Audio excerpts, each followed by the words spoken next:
Hello, and welcome back to the Prescribing Possibility podcast. I'm your host, Dr. Dympna Weil, and thanks for joining me today. This episode is one that I hope will resonate, and I know for me it is something very it's personal, right? We're going to talk about that quiet grief that no one really wants to talk about. And by that, I mean, what happens when things shift, right? When you're mourning the life you thought you'd have. So let's get into it. There's a kind of grief we rarely name because it doesn't come with a clear moment or a singular loss. And it doesn't announce itself loudly. It doesn't give us permission to stop functioning. It's the grief of the life you thought you'd have quietly unraveling in the background. It's the version of yourself you were becoming, the future that felt logical and earned and almost inevitable at a certain point. And then, without asking permission or your consent, everything changed. And because you're still here, still capable, still moving forward, you wonder if you're even allowed to call it grief. I'm here to tell you you can. For a long time, my life made sense to me. I wanted to be a doctor when I was 10 years old. And that was the singular linear goal. I jumped through all the hoops. I was a physician. I trusted my body. I trusted my mind. I trusted the path I was on. I believe very deeply that if I did the right things and I worked hard, no problem, my body would cooperate. I just kind of took everything for granted. And then my health began to change. And, looking back, it really wasn't in one dramatic moment, but it was a series of quiet disruptions that I tried to reason my way through. And that's all in hindsight, right? There was one dramatic day, but there certainly were a series of disruptions before that. Symptoms that I minimized, fatigue I could just explain away. I mean, you don't have to really explain away fatigue when you're up 24 or 30 hours delivering babies. You're always tired. A growing sense that my body was no longer predictable or that it was no longer kind of compliant. I didn't know how to grieve the loss of trust in my own body. And it was disconcerting because I wasn't just navigating illness. I was also mourning the version of myself who didn't have to think about energy, didn't have to think about limits, didn't have to think about pacing or vulnerability. The future physician self I had assumed would keep unfolding in a straight line. Even maybe, a little exponentially, but not how it all turned out. And because I was still functioning, at least in the beginning, I was working, caring for others. I had a family at home. And even when I was kind of forced out of the clinical setting, I still was caring for others, right? I didn't think I was allowed to name what I was already feeling as grief, but it was grief. And it was incredibly lonely. I see this kind of grief in so many people that I work with. It's that life that didn't happen because of any number of things, right? Because of an illness, infertility, burnout, some type of loss, or a relationship that ended differently than you'd expected. But the future you already emotionally had inhabited just didn't happen, wasn't there. And that type of grief is awfully confusing because nothing is actually visibly gone. Nothing is, in some cases, nothing's even visibly wrong. But internally, everything has shifted.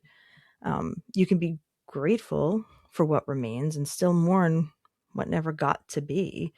Those two truths can exist at the same time. And that was a revelation to me, truly, as I went through this process myself.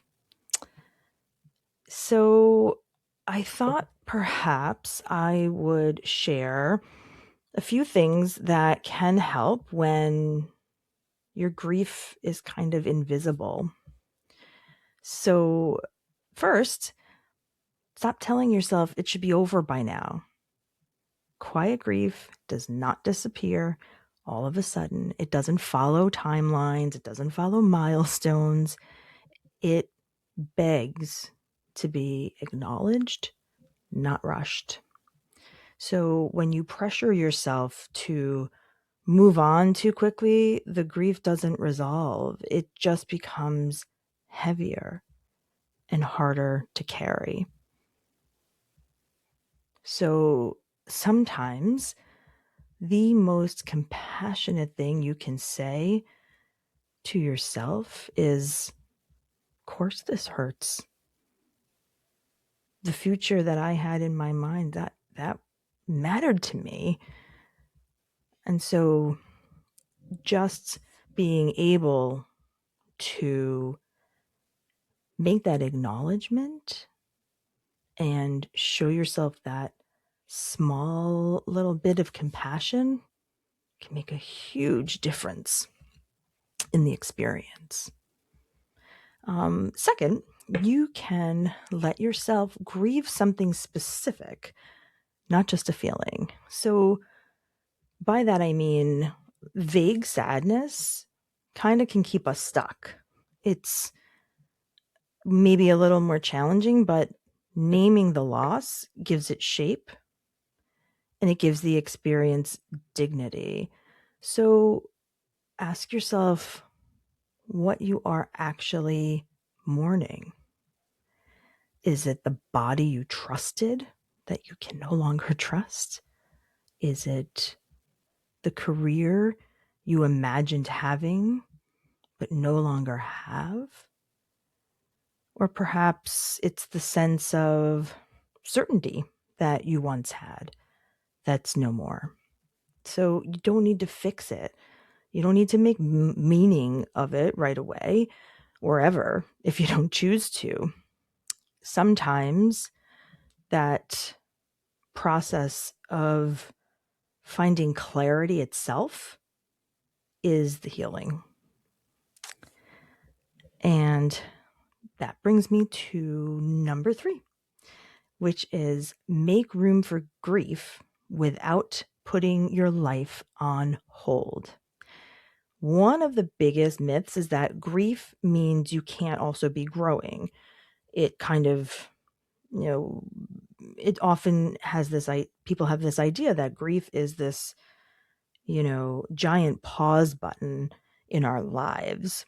But grief and becoming often happen together. You're allowed to mourn what was lost over here while still being curious about who you are now and who you are becoming. You don't have to resolve the grief in order to move forward.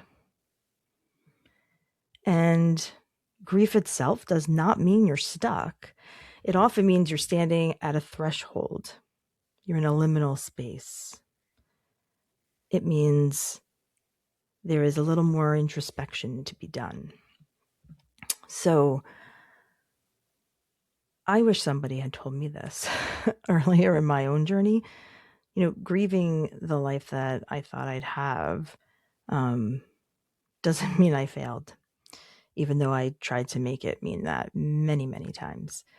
It actually means that you imagine something beautiful, and letting go of that future, it takes time, it takes tenderness, it takes honesty, it takes support. So if you are carrying this kind of quiet grief right now, the kind that nobody sees, um, I want you to know you're not doing anything wrong. You're responding to a real loss, one that deserves compassion, not judgment. And so I will invite you to be gentle with yourself. This grief doesn't need to be solved or transformed yet. Sometimes honoring it is more than enough to let something new begin. So you have real options for healing this year. If working together in a supportive, structured way feels right, I've designed programs that meet you where you are and help you move forward with care and clarity. And brand new and hot off the press for 2026, the Lounge has opened.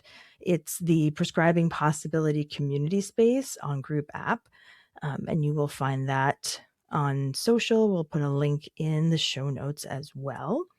And you can learn more about these offerings at dympnaweil.com. That's D as in David, Y, M as in Mary, P as in Peter, N as in Nancy, A, WEIL.com/coaching. And you'll find the link again below in the show notes.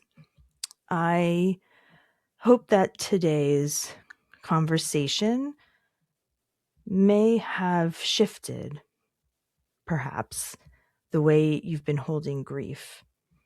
And if it served you, please let me know. Okay? Let me know.